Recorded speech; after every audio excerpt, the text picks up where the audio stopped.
with Manasseh. Manasseh, what are the issues embedded in this piece that we first played yesterday?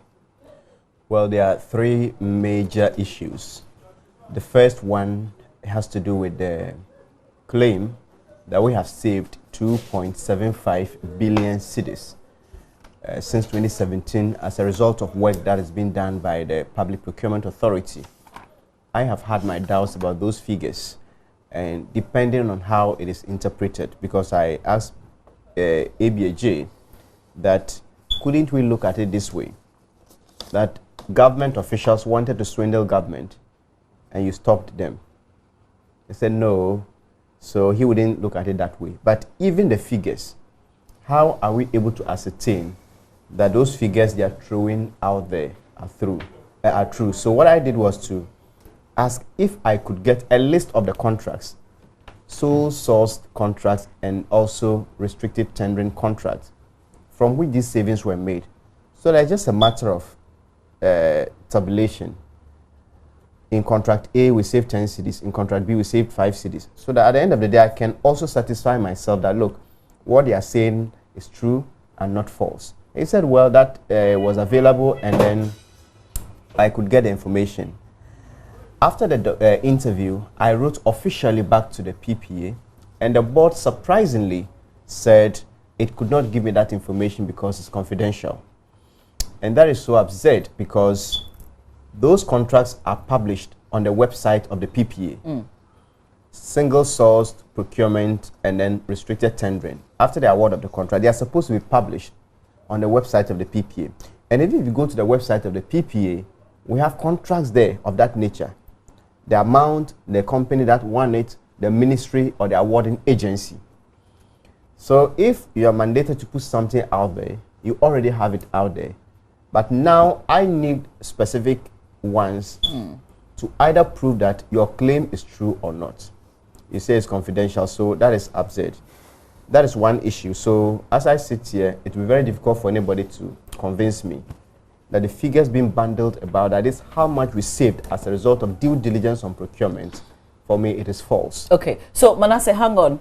Your mission really had to do with the statement that was issued in April this year that said that the Public Procurement Authority had saved the country a total of 1.9 billion Ghana cedis between April 2017 and December 2018 as a result of the adherence to due diligence in public procurement, and that attributed to the Chief Executive Officer of the authority, Mr. A.B. Ajay. That's what set you out on this mission. Well, it was part of it, but I also had a hint that something sinister was happening behind the scenes. So the contract, the savings was part of the mission, but what drove this investigation was the allegation that somebody somewhere was selling government contracts. So that brings us to the second point about the sales of the contracts, which we were able to establish, and the company has only responded saying that whoever was doing the selling did not have the permission of the CEO to do that. And we also know this was not just a cleaner or a low-level professional or officer in the company. We're talking about the general manager of Talent Discovery Limited.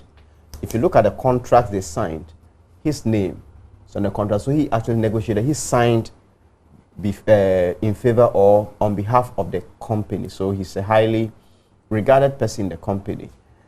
So we went through the process, and there is... So you wanted to buy a contract that they had secured from the states? The states, because that's what they were doing. And for investigations of this nature, if we came out to just say, well, they're selling contracts, so maybe the guy was just bragging on whatever. So we needed documentary evidence. So he wouldn't give us anything until we paid. The first one had to do with the registration. And then this 5,000 cedis, if you register. As what, register with them so that you would get the contracts? No, you do business with them.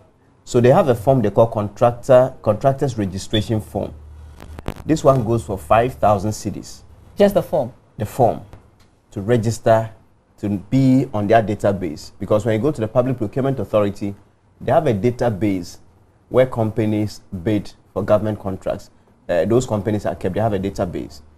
And if you go to Talent Discovery Limited, today are creating their own database. Now they have links that can secure them government contracts. And so on the basis of that, they give this form you fill. It's a 6-page document. Okay. So you bought this form, you filled, and then... We didn't even fill, because filling this form would give our company details. We just went with a fake name, Kedra Enterprise. So that's where the problem is. When they're even selling to you, they don't take the time to be able to ascertain whether you have the capacity to deliver. They don't care who you are. Yes. They're just interested in the money. So Manasseh Azure was supposed to control or handle the Woolensey Chamba Road. How much is involved?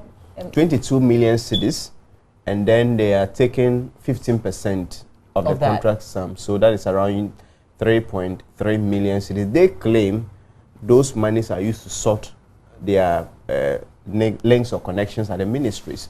They pay them, and this is bribe. Do you know how much they got the original contracts for? Yes, the original contract sum is 22.3 million cedis. Okay. They say it's awarded to their sister company. So this one, it was going for 15%, but the other contract, they were selling them at 18% of the contract sum. So you buy, pay them, and then go and execute. So that's the second. So how do you get paid? Well, everything will still be through them. And when we asked how to deal with the consultants and others who will be doing the inspection, so don't worry, we will handle the consultants. So everything will still be in their name, but they would do a memorandum of understanding or a contract of a sort between you and them. So we even requested they send us a draft, and he fell for our bid and actually sent one through the email. And the email address he used is the same email address on his complimentary card. So that happens. And so in the name or on record, they are doing the work. But somebody in reality, you have the contract to execute. So that's the second part. And the third angle to this investigation also has to do with the issue of conflict of interest. Because you have the CEO of the Public Procurement Authority. Almost all of these contracts were single source, restricted tendering. And restrictive tendering contracts all go through the PPA for approval before the companies go ahead, the entities go ahead to award. So it happened that this company went to PPA as part of the list. Whoever was in charge of the due diligence, because even before it goes to the board, there is due diligence that is done. And this due diligence is supervised by the CEO, that he set it up and he said it in the interview. So this due diligence team would now do the work and tell the board to approve or reject a particular application based on ABC. Okay, is this the same meeting that he says in that interview that he recuses himself and makes the disclosure that he has an interest? No, that's the board meeting. There's a technical committee meeting at the board. Okay. And the board needs to approve or reject the companies that are selected. Even they can make comments about the price and whatever, whether that contract should go through restricted tendering or whatever.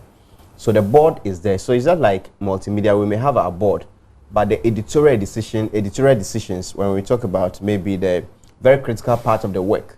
So we will say, okay, this one, it falls within the journalistic standards. So management, you can pass it. That's how it works. So that team or that unit that does the due diligence is a very critical one. And he's a part of that?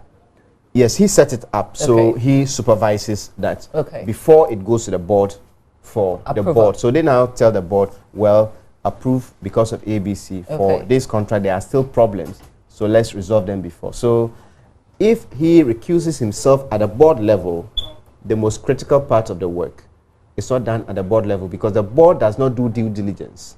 The board doesn't do that. Interesting. Well, I will speak with my lawyer and we take it from there, but I think it's in order. We do these things to ensure that the system is sanitized. So if today people make reference to Richard Anani case and other issues Shraj investigated and made pronouncements.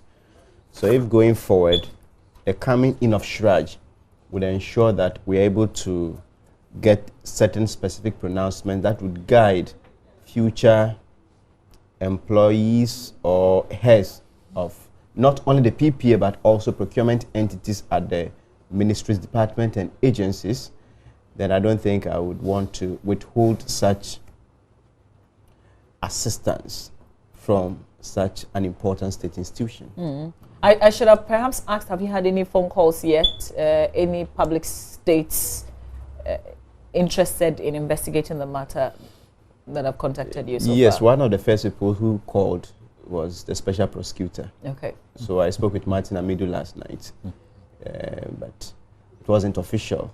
So we would perhaps do more things. The Auditor General has also reached out. His outfit is interested because the Auditor General also is able to carry out procurement audits.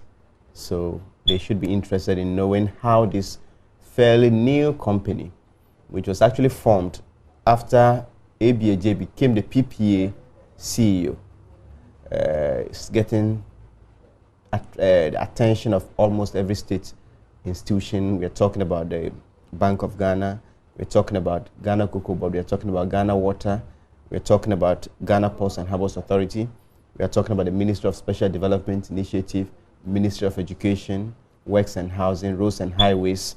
So I think somebody should be interested in finding out what is so special about a company that talks about talent discovery, yet is getting all the attention in very technical areas.